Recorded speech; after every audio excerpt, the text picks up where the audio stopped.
Welcome to Ladies Who Launch, not your average business podcast.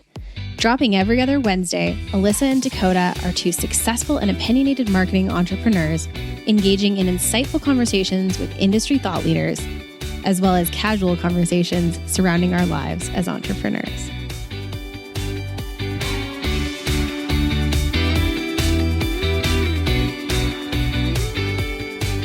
Welcome back to another episode of Ladies Who Launch. It is Alyssa coming to you solo today because Dakota had the nerve to feel ill today, so she couldn't attend our recording. But I'm excited because our guest today actually is a friend of mine, so it worked out well because we're just going to sit and chat like we normally do on this podcast. But Kim Page is a friend of mine who I've never met in person. And we, in typical 21st century fashion, are social media friends who have social media besties who have been friends for, multiple years through initially Twitter and then other Instagram and things. But we have watched political debates together over Zoom and all kinds of things. And we get into chats on DMs, but we've never, because we were both busy people.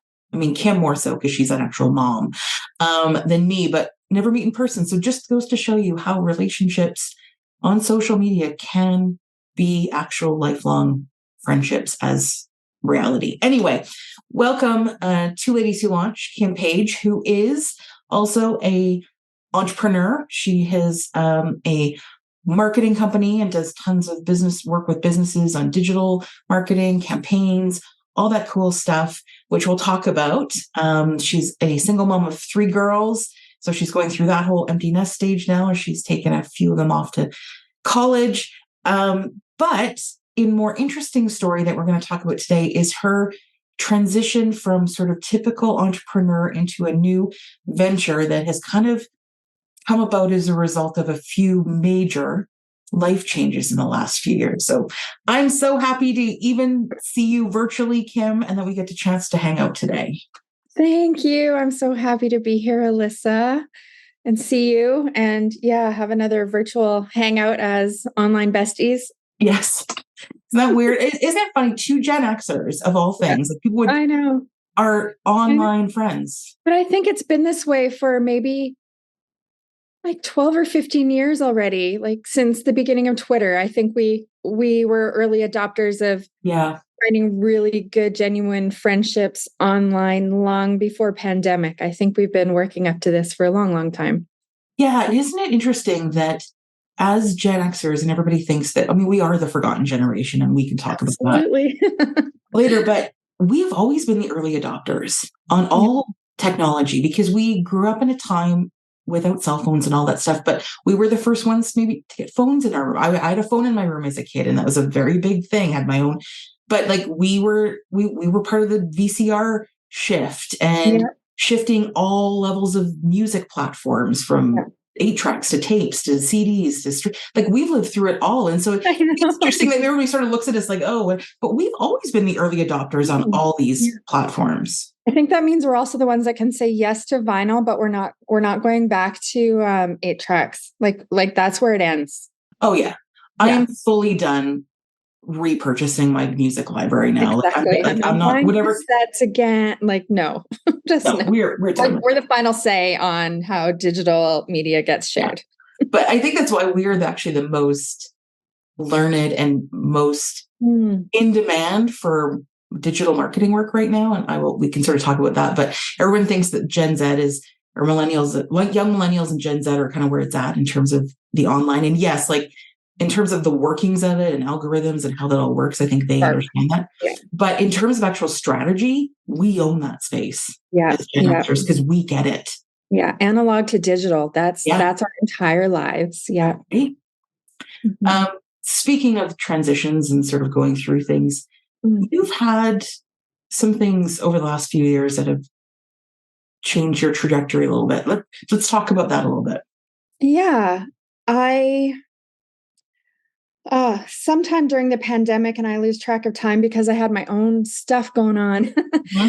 Pandemic to me was almost secondary because about 5 years ago, I'd been involved in a car accident that kind of set me back on falling through on some of my hopes and dreams in my business. And we all have setbacks, things happen. And I recovered from that through a lot of hard work and physiotherapy, through some soft tissue injury stuff, which is not really part of my transformation in my life, but it was definitely the beginning of having to adopt an idea of letting go of things that no longer serve me because I had no choice. And I reached a point where I was feeling absolutely peak of my game, best time in my life, ready to relaunch some other things in my business. My kids were getting older, just feeling great, physically at my peak fitness since my 20s, not peak fitness, but peak. And around my 49th birthday, I started to not feel well. And 2 days after my 49th birthday, which was New Year's Day, I had a stroke. And I have no heart disease. I have no reasons to expect a sign of stroke, but I had a stroke. One of my daughters recognized symptoms, ended up being rushed to the hospital by my then husband, and got on medication right away. And if you get medication from stroke within 3 hours of a stroke, it significantly improves your chances of recovery. My stroke symptoms were mild relative to other people. However, what I didn't realize upon leaving the hospital after 3 days during the pandemic, so I was by myself for 3 days, which when you're a busy mom of teens, it was kind of a holiday. I'm not going to lie, even though I was there for really terrible reasons. Had a great view of the mountains, and it was just like time to think and recover for 3 days, all by myself. And, but I left with the message that I would recover and be fine. And I think it was because during that time, everyone was just busy, and the protocols on care just kind of fell through the cracks. And I'm not upset about that. It was a difficult time. It was beginning of pandemic. Everybody was learning how to manage. But it wasn't until about 3 months later that, and I was not bouncing back. I was not feeling great. I just felt like I was in a fog and had really strange symptoms I couldn't really explain. That somebody pointed out to me that a stroke, being that it's a clot that goes to your brain, is a traumatic brain injury. I'm like, oh, wow. Now I feel stupid on top of having like basically concussion symptoms. That makes a lot of sense. So I began a process of I found language to be able to talk to my doctor finally, to be able to explain what I was feeling, and began a process of care through our health system and a program that had an occupational therapist that walked me through really incredible steps of learning how to manage your days when you aren't managing your days. And in that program, it's called planning and pacing, but it was really a ground shaking, transformational moment for me to realize that the lessons I was learning were the lessons I should have had all along. Because leading up to this, a mom of kids, three daughters. I started my self-employment business when they were toddlers. I always say toddlers to teens, even though one's an adult and one is going to be an adult very soon, and one's in grade 11. So I've passed the toddlers and teens era, but busy mom, they were in sports. I was running a business, trying to keep a home, trying to be a good wife, trying to be, all the things. Yeah, trying to be a great friend, trying to be, as I call it, we're raised to think we can do anything. And I heard that, and then I did everything. So after my stroke, I realized, holy crap, I can't do everything. I was never able to do everything. I have to let a lot of stuff go. And what happened was I started analyzing my things that were obligations, things that were actual obligations, like you have children, you're obligated to your children, obligations to self-care, and truly being honest with myself about what kind of self-care I was doing and what kind of life I wanted to live. And again, the stroke was actually caused from a hole in my heart. So I hadn't done anything per se. I had to get that fixed, but it was still like there's shame and there's things that come around having things happen to you in your life that stop your life in its tracks again. So, kind of addressing like, what are my obligations? And then peeling back the layers of my life and figuring out what in all of this do I actually need to do? And what do I want to do? And when I looked at it, I realized almost everything is a choice. Yeah. Almost everything is a choice. So fast forward through healing process, and my marriage had started to unravel, I guess. It wasn't dramatic, but it was just unraveling through this whole period of my self-caring. And last April 2022, we got separated after 21 years married and 25 years together. In June, I had my heart fixed, and I've just realized that in two ways, I'm now wholehearted. My heart is fixed and the rest of me is fixed. And it's a process and it's a journey, but it was a journey of really deeply analyzing what are all the things, business, even things I was doing for my kids, in my marriage, for myself, that is no longer serving me, and letting it go. And that made room for so many things that feel better and help me feel aligned and centered as a woman, as a Gen X woman, just a woman who happens to have a few obligations and a whole lot of opportunity to create my life however I want for the rest of my life. I don't want to sound insensitive or a weird question, but do you feel that if you'd had the stroke, you would have discovered these things about yourself? Or was it the health situation that was the impetus for you to have these reflections? I think I would have got there eventually, but I think that our generation of women have a terrible habit of just accepting our obligations as our responsibilities, and we don't deeply analyze whether they actually are our responsibilities or not. So I think I was possibly on a trajectory to just stay maybe benign in everything I was doing the way I was doing it, because it looked like I was checking off all the boxes, as we tend to do, in a correct way. But I was definitely feeling uncentered. And I talk about being centered a lot, like this feeling in my body that just lets me know that I'm not my happiest. I'm not living with joy. And I suspect I would have got there eventually, but I think what having any life event does, and we all have life events, some not as dramatic and traumatic as mine, but we all have life events, is eventually it hits you over the head and makes you pay attention. So what I think it did is maybe fast track something that would have happened sooner than later. And I'm grateful. I think it gave me permission to look at my life in a different way. And I think it allowed me to really step up and prioritize myself for the first time in a very, very long time. And I think that's a gift that came out of it that has ripples now.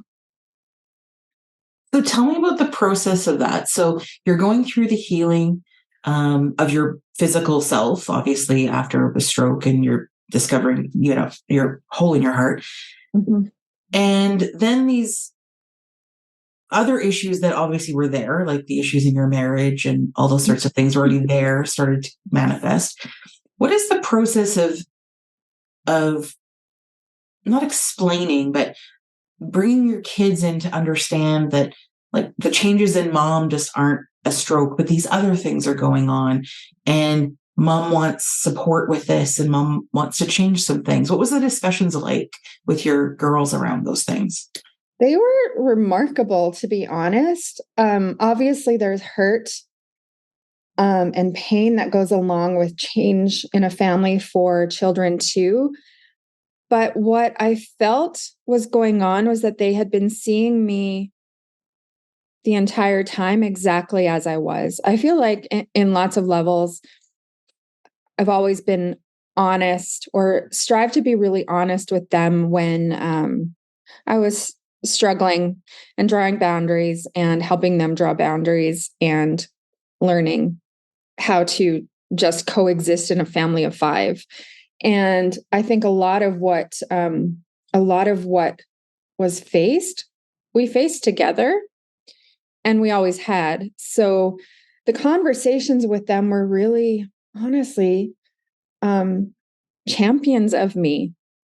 And it's really beautiful. Like, yeah, and kind of co-champions. It's remarkable. I'm actually incredibly blessed, and doesn't mean anything's easy. But yeah, it feels like we became a team, and just a lot of championing, and them seeing me, warts and all, not being perfect, not expecting a lot. Like, there's demands, like teenagers have demands, but not inappropriate demands. And I feel like as I let things go, they just naturally picked up the ball and took on their own responsibilities as well. And I would say a lot of it has to do with their ages too.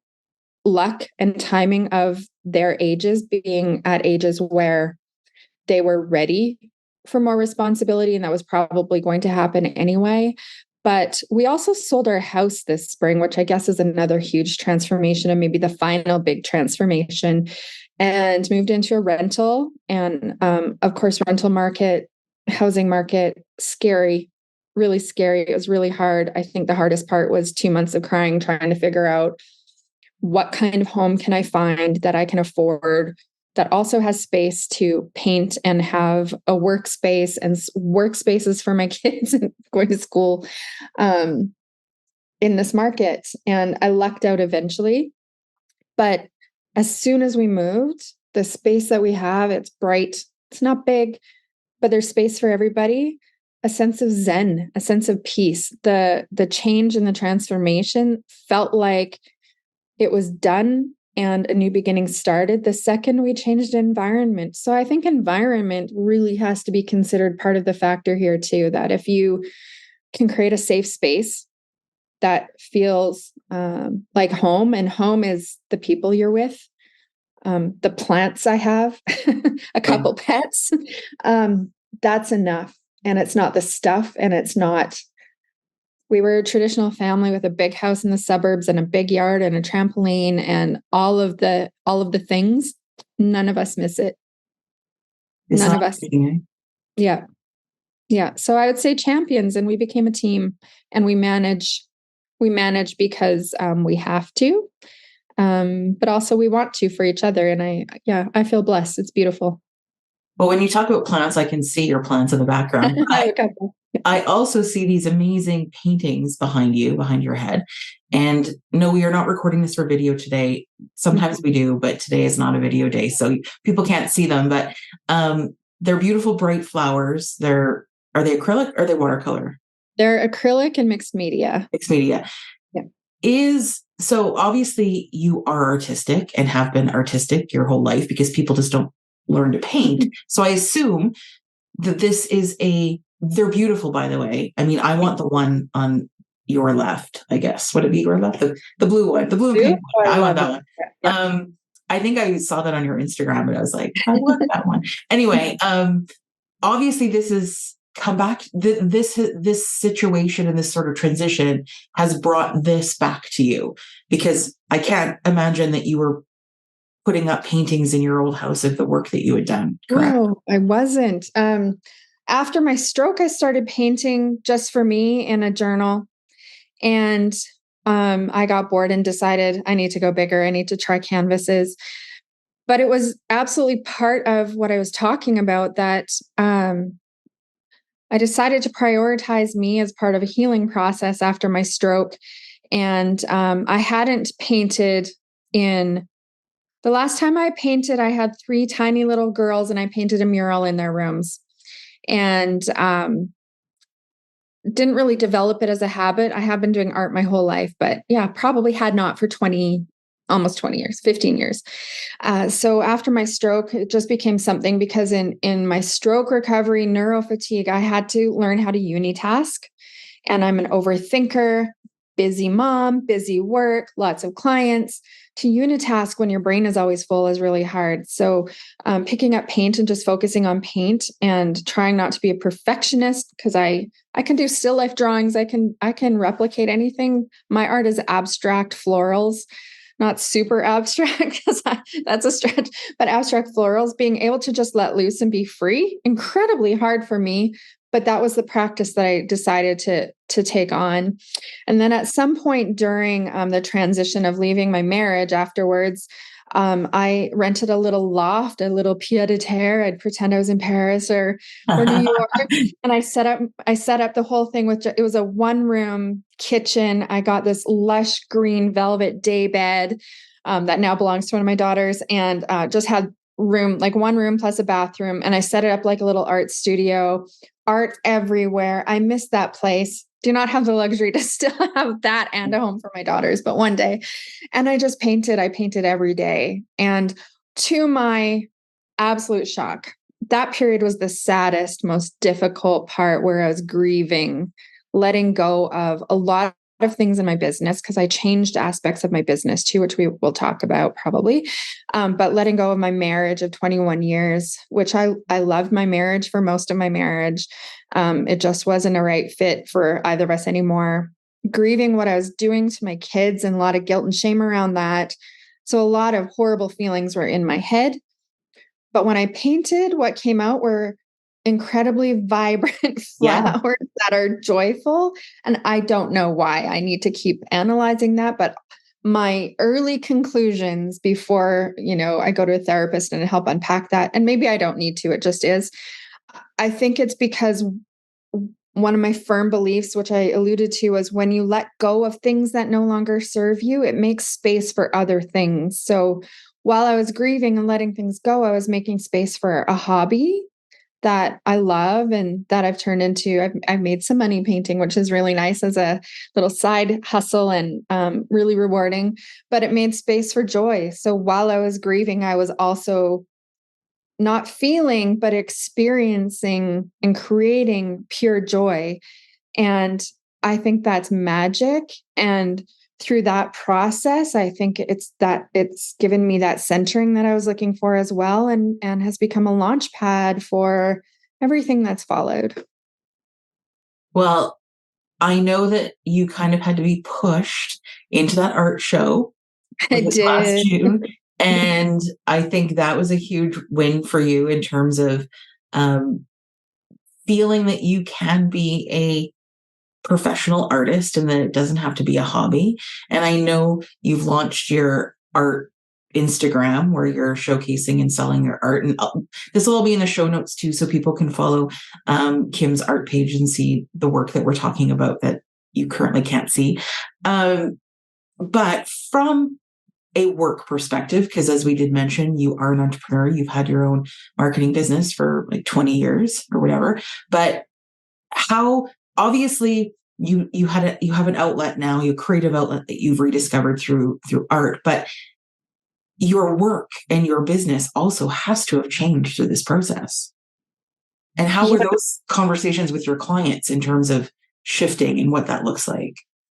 I think that shift is still happening. There's a duality in the kind of work that I do. I have a particular client that I still hold dearly, that is technology, innovation, pure marketing and sales. And I get to nerd out on that aspect and practice the digital pieces that are constantly changing and keep my brain sharp in the pure marketing context, which we know is necessary. And my brain being sharp takes a little bit of extra effort some days, obviously. So that's fine. The rest is just an evolution of, honoring those commitments and letting them just go naturally. And that has happened and just made space for me to be able to invite in the other work, which is my work around quitting the hustle culture and redefining success. But that's really bringing me back. It's changed.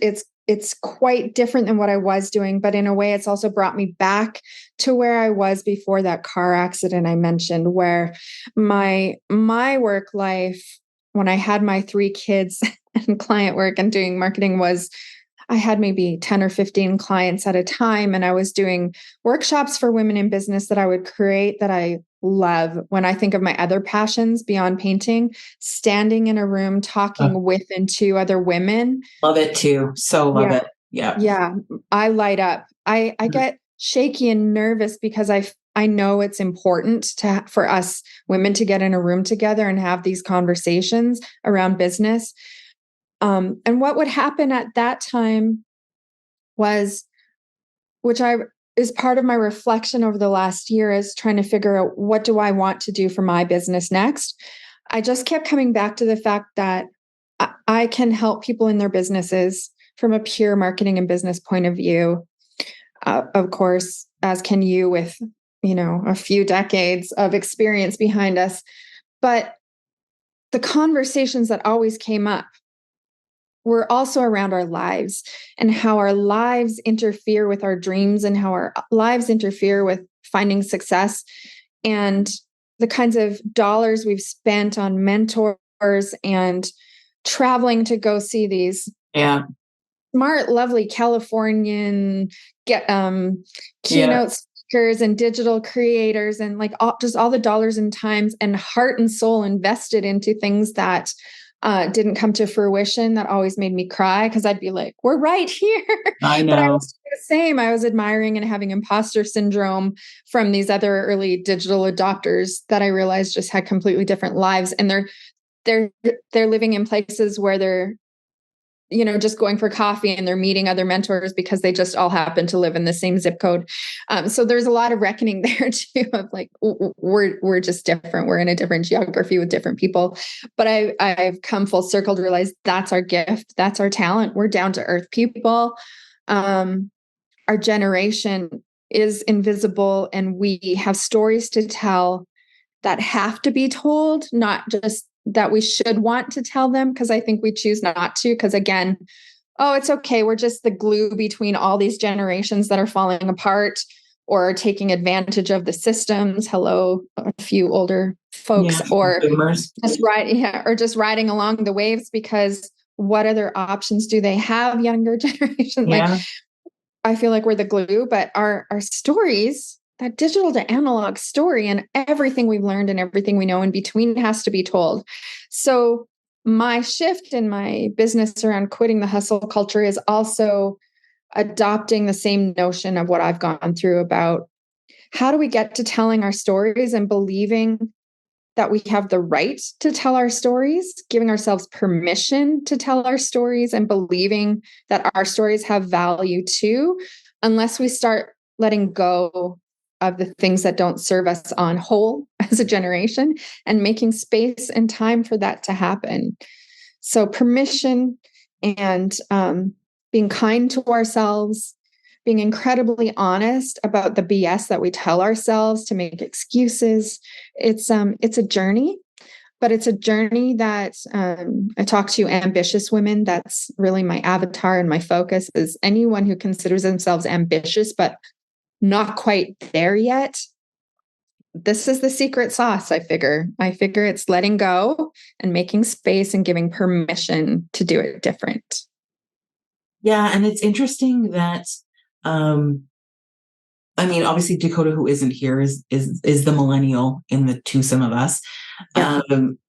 Older millennial, not super younger millennial, but it's been interesting for me to interact with her as a partner and a friend, because the work style and sort of the feeling of having to put in your dues and like work your way to the top that we all work through as young Gen Xers in the workplace, that we are still having like PTSD about.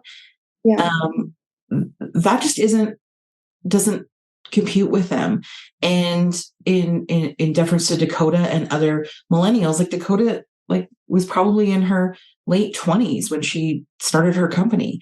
And I just would never in a million years would have considered I was experienced enough or anything, or like who would want to hire me at 25. But that's one thing about this, the interacting with millennials, and even now as some Gen Z starts getting into the workforce, is that we, for as being the forgotten generation, we have been the weird generation that has straddled this world of being too deferential to our boomer parents and our boomer bosses, because that's how we grew up. So authority. We were always very deferential to authority. But then as the younger generation started coming up, when we were mid-career professionals, we were kind of like in awe of them because they just didn't put up with crap. And we're like, how do we do that? Like, how do we not put up with crap at work?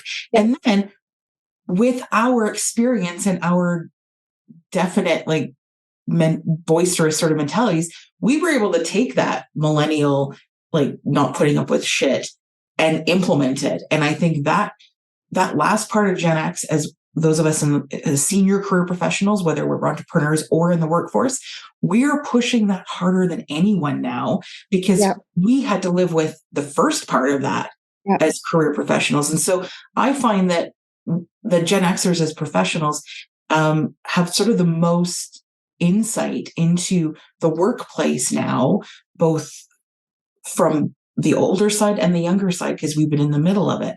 And a good friend of mine, Michelle Skierman, I'll name drop her because I know she listens and she's awesome, who used to be a journalist with Global, who also has her own PR communications company now.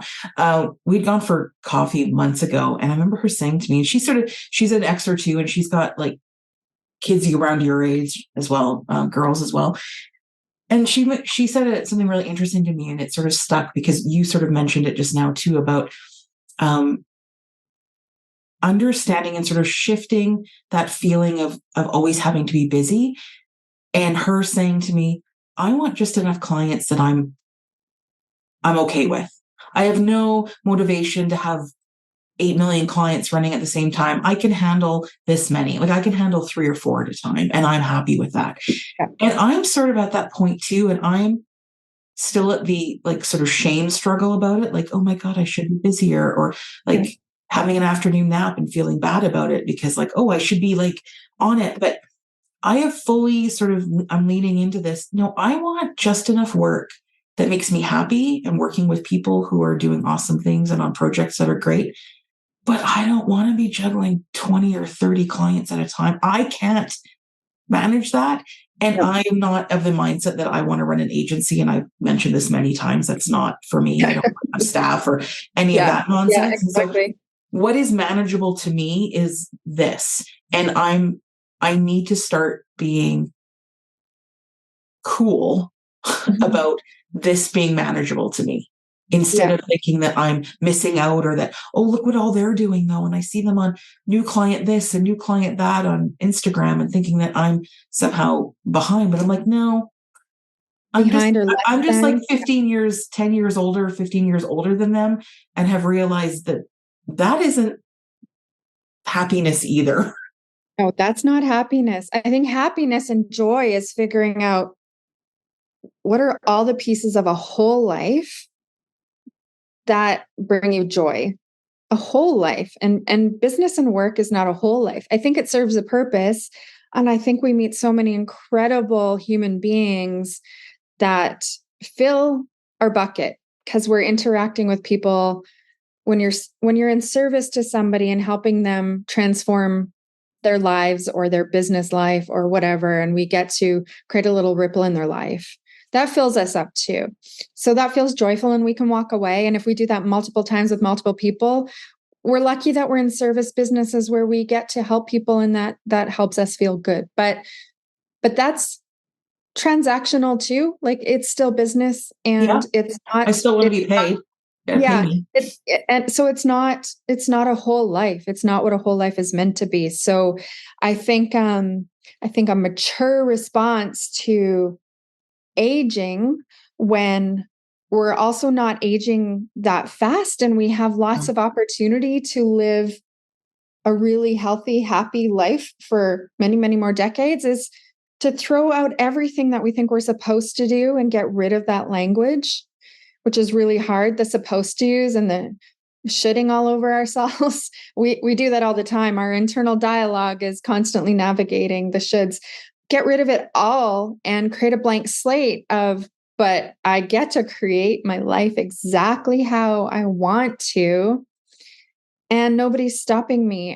And like I say, like there's very few obligations that are actual obligations. I'm obligated to make sure my children are emotionally safe first and foremost, feed them, have a shelter over their heads, build them up to be responsible, capable human beings. How I do that and everything else around that is subjective, and I can recreate that. And if I misstep, they'll tell me. And everything else beyond that is a choice. There's very few things in our lives that we're committed to that is not a choice. We cannot choose when unfortunate health things happen to us. We cannot choose when unfortunate health things or challenges, recession, financial things can happen to you. We can't control a lot of things that are big and scary, but we can control how we feel centered and what brings us joy.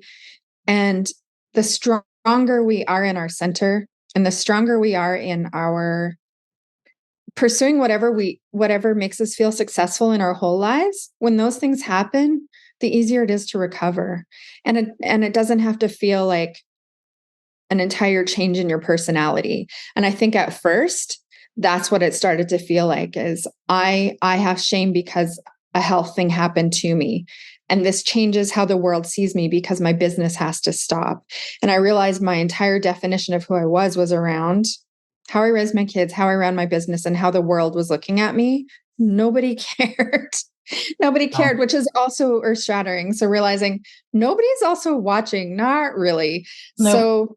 So if you can't make big or small shifts for yourself, then why are we here? We're here to grow and change as human beings anyway. And our generation has been stuck in place for too long.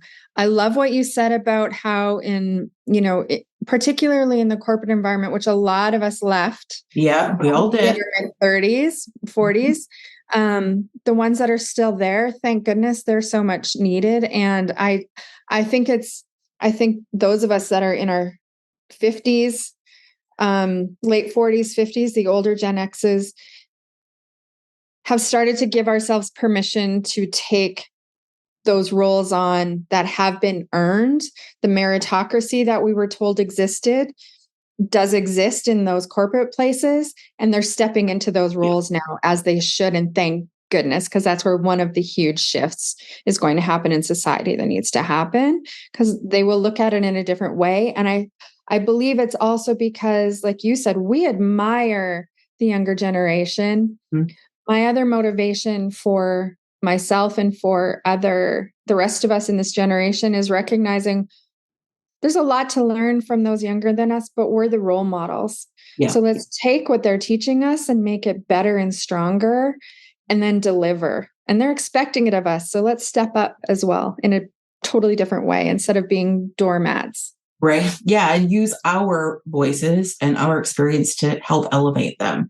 And I've said before that because we didn't do it for ourselves as Gen X, and we didn't fulfill our obligations to change the world like we thought we could and should have, I will do whatever I have to help Gen Z do it, because those kids, man, give 0 Fs about anything. And I will help them do whatever they need to do what we didn't do for ourselves. Here's the red carpet. What else can I do? Money, time, what do you need? Because I'm here to help. Yeah.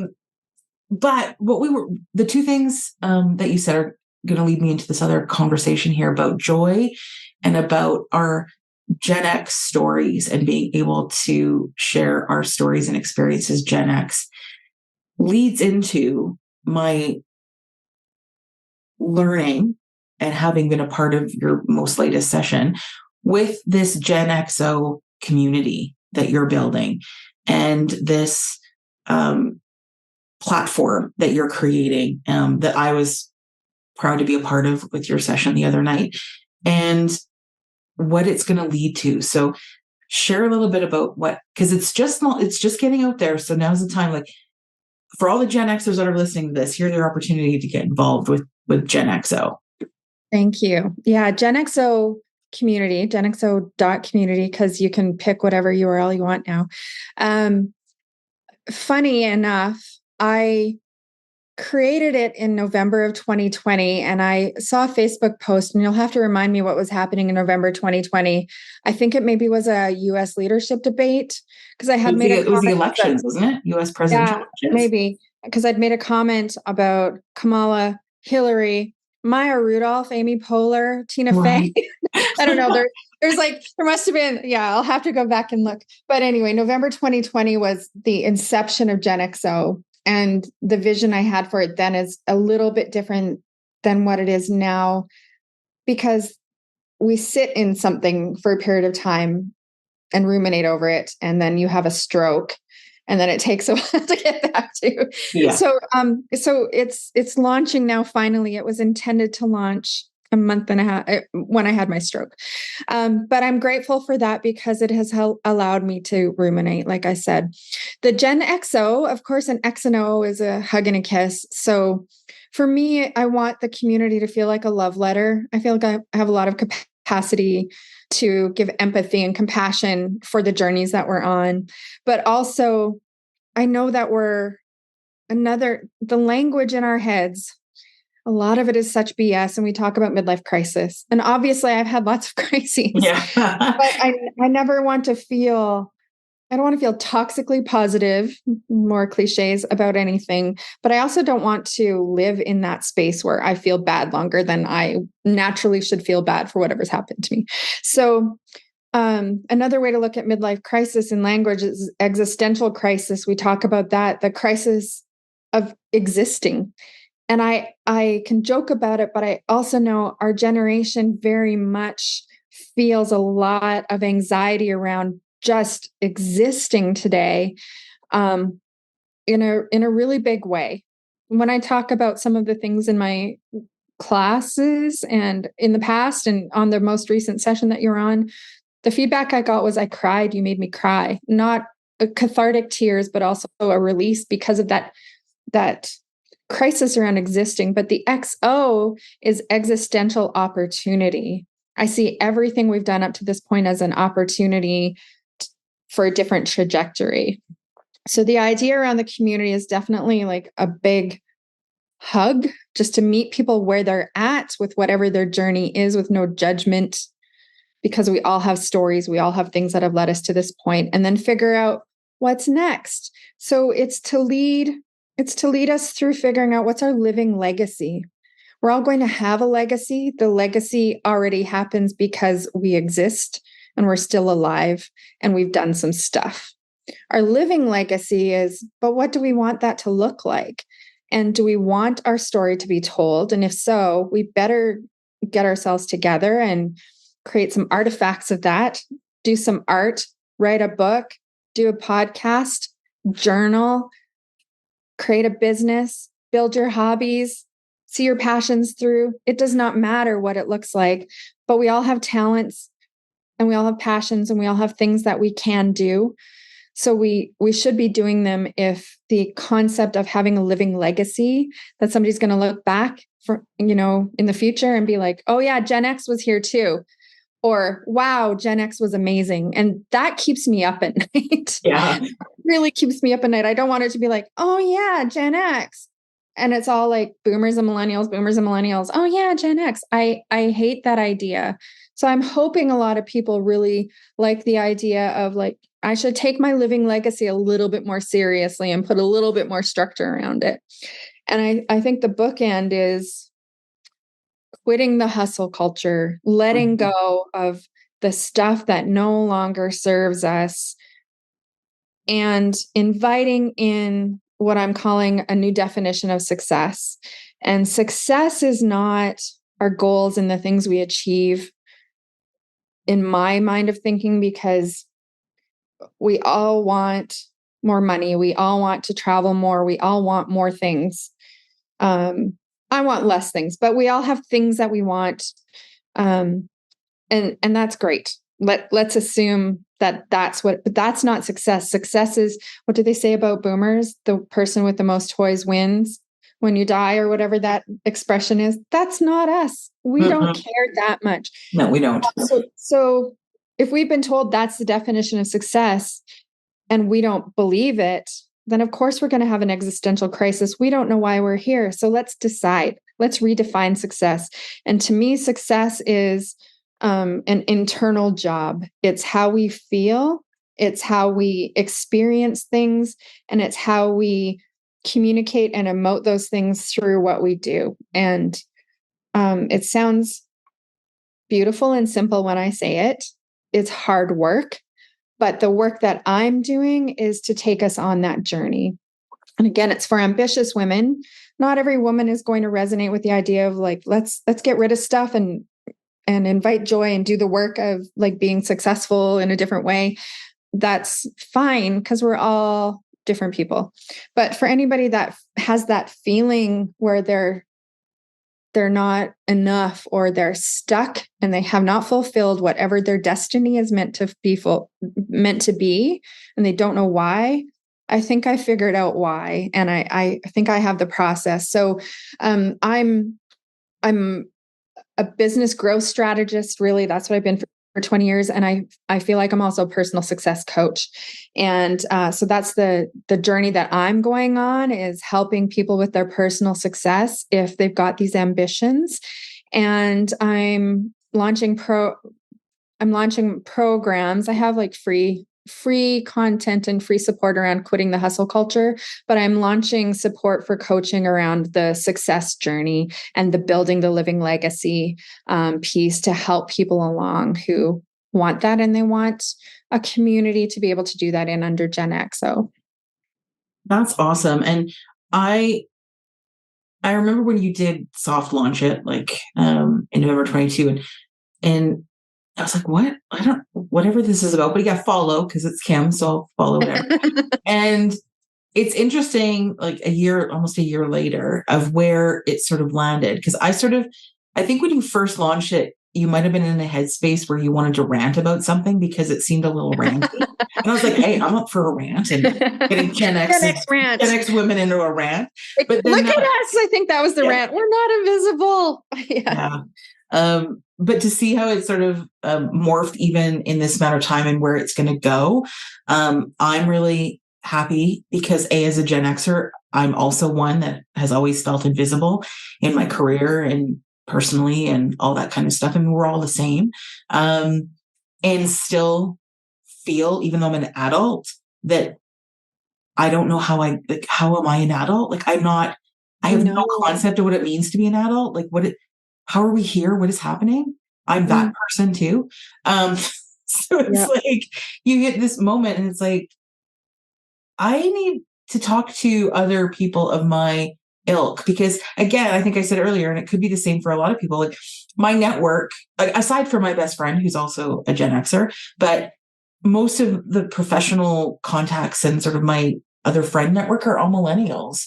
And we're not that different in age, like 4 or 5 years, but still it's still positive to hear of a Gen X woman wanting to bring together the Gen X community, because Gen X women community, because we are forces. We just don't like to talk about it because we're insecure, not insecure even. It's just that no one's ever asked us to talk about anything. So we kind of, I think that's what it is. I think we're quietly incredibly powerful and confident. Yeah. It's the quietly part. We're just out there doing the things that we do really, really well and not talking about it enough. And there's a lot of people out there talking a lot and doing things half-assed and not well, and not with the depth of care and concern that we bring either. And they're great, or they think they're great. I don't know if they're great. Not my place to judge if they're great, but that's exactly it. We're quietly confident and powerful. And the quietly part is maybe where I'm asking us all to be. Let's be a little bit louder. Yeah, because I think when we do speak, and I will say this with zero ego, but when I speak, people listen. My friend group listens, my professional group listens, because they know I know what I'm talking about. So we need to understand as Gen X that maybe we're not the ones shouting all the time, but when we speak, people do listen and they do take what we say with care. But my best friend and I have always had this idea that we wanted to have a conference, because we are of the same ilk that you had mentioned, that these conferences are all like, it's like they're really geared for younger millennials, and it's all flashy and it's all like people talking about their courses and crap. And they're always sort of very junior. Like a lot of the professional conferences that I've attended are always sort of very junior in their content level. And we always had this idea that we wanted to host a conference for senior career professionals, women otherwise, and call it slow burn. Because as Gen Xers, we have all been slow burns. Like we have taken the time and been very methodical is not really the right word, but methodical about how we have grown our careers. And we deserve credit for that. Like we have not been flashes of bright lights. Our whole career and personal development has been a slow burn. And this, like your Gen XO is that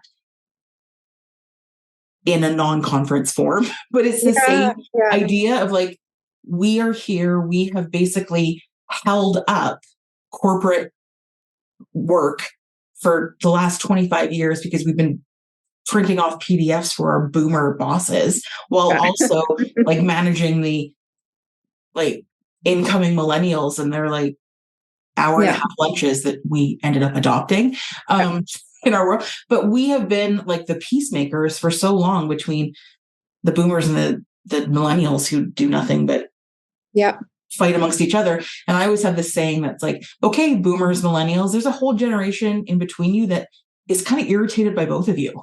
Yeah.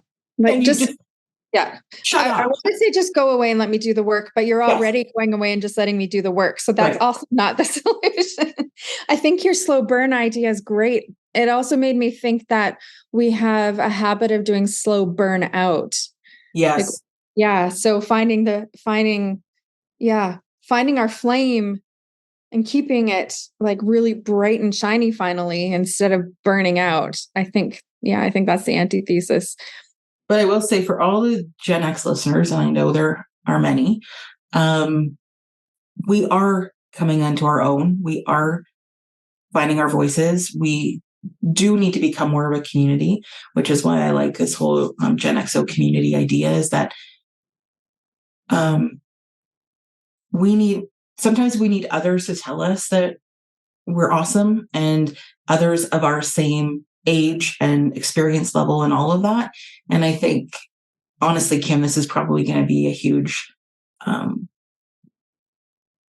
blow up for you as it starts to roll out, because there are so many Gen Xers that are mothers, professionals, otherwise, that are just like, I'm tired, but I just want someone to see it. Yeah. And I just want somebody to see me. Yeah.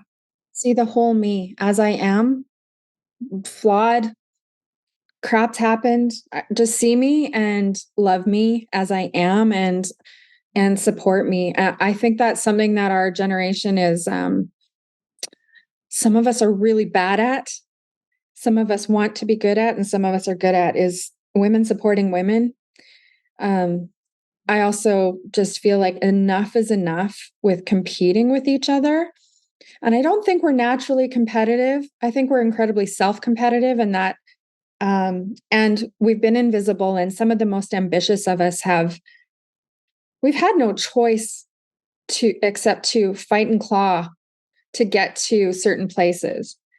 And I don't think that's necessary anymore. I think if like you were saying, women of our age, our experience, our knowledge, have the confidence to believe that supporting other women just is expansive and it helps other women, it helps us grow, helps everybody, then we're better off. And I think there was a time and place where women of our generation really did have to fight to be seen, especially in corporate, but also in relationships and in society, and fight against the things that are not the most appealing or attractive about us, because we also grew up let's be honest, in an era where we were told to look thin and beautiful, and that what thin and what beautiful look like is a arbitrary standard, but somebody decided, and we've been competing with that too. And enough is enough. We're all beautiful, exceptional, powerful human beings that need to support each other. So we're powerful individually. Imagine us together. I get excited. I just gave myself goosebumps. I think it's a beautiful thing. So yeah. We're going to do all the things now in our 40s, 50s and beyond that we didn't do in our 20s and 30s, and like, just watch, seriously, everyone just watch what happens. Yeah. Well, as I said, all this is going to be the GenX community links, and all of that info is going to be in our show notes. So please follow and go connect with Kim, because she is awesome. And I get to say that as like her online bestie. But as we wrap this up, I mean, we could talk for hours, but as we wrap this up, I want to end with two questions. One is, what are you reading right now, if anything, that's interesting? Yeah, I'm actually rereading a book that is 30 years old called The Artist's Way by Julia Cameron. Oh. It's for creatives, and it's spiritual leaning, and I'm not religious at all, and I'm a bit spiritual, I guess, but it's not why I'm reading it. So it's anything that's faith or spiritual in it. Even she says, like, just insert whatever you want here. You can, insert Elmo or whatever. So it's taking a spiritual look at the creative process. But if anybody's ever heard of the idea of morning pages, or like waking up every day and writing all of your thoughts to get them out of your way, as an overthinker, I need my own process for doing that, but that's a big part of just one thing that she recommends. And it was her that initiated the morning pages idea, I believe. So I'm reading it, not to help with my art, but just to help ground me, so that now that I know what it feels like to feel centered and joyful and make decisions that are correct for me to feel successful in my life, I want to stay there. So I highly recommend this book for anybody that has a creative soul, but also just the idea of just managing your day in a way by starting off right, and then tools and tips on building habits that kind of help keep that trajectory. So the big outcome of that book for me has always been, when you wake up, the first thing that you do has to be for yourself. And if the first things you're thinking are negative thoughts, and that little voice inside our head that says, be busy, get up, go work, I wake up all the time worrying about things related to the ugly realities of being a single mom with 3 kids. This helps me stay grounded. So it's a great book, Julia Cameron, The Artist's Way. Awesome. And is anyone or anything inspiring you right now? My daughters, of course, are inspiring me as incredibly thoughtful Generation Z children who have grown up through a pandemic, and have managed to keep their head on their shoulders and go through the changes that we have. The conversations I have with them around society and culture and social constructs is just mind-blowing. So them and every one of their generation. And I'm a big proponent of giving the vote to anybody over the age of 16. If an adult chooses not to vote, give it to them. I would sign that. I would create that petition. Also, Mel Robbins is another podcaster that I've just everything she says right now, I'm eating up, because it feels like it aligns really tightly with who I am. And I would say that's really my focus. I limit a lot of my external attention right now as I'm focusing on myself, but I'm also dating, and that's a big head game. So if any of your future listeners want to message me and chat about how to keep yourself feeling your best self and centered through a dating process, that would be great. I think I'm figuring it out, but that's a whole other thing for another time. We can do it. We have, and we will continue to do entire episodes about dating because Dakota and I have seen it and done it all. And right now I'm enjoying it. Let's when this keep in that headspace because that's my goal. However I'm feeling today, the goal is to stay feeling this way. Thank you so much, Kim, for your time. I think these conversations are seriously valuable as we Gen Xers start to assert ourselves more. And and I'm sure everyone else I'm looking forward to seeing where Gen X community appears and advances over the next 5 to 10 years as we advance in age and time over the next decade. Beautiful, powerful Gen X women. Yeah. Yes. Thank you. Thank you so much. I've had so much fun chatting with you, online bestie, and we'll see you on X or Twitter or wherever we land. Wherever we land. Yes. Thank you. And thanks everyone for listening. And we will catch you on the next episode of Ladies Who Launch. Thank you for listening to Ladies Who Launch.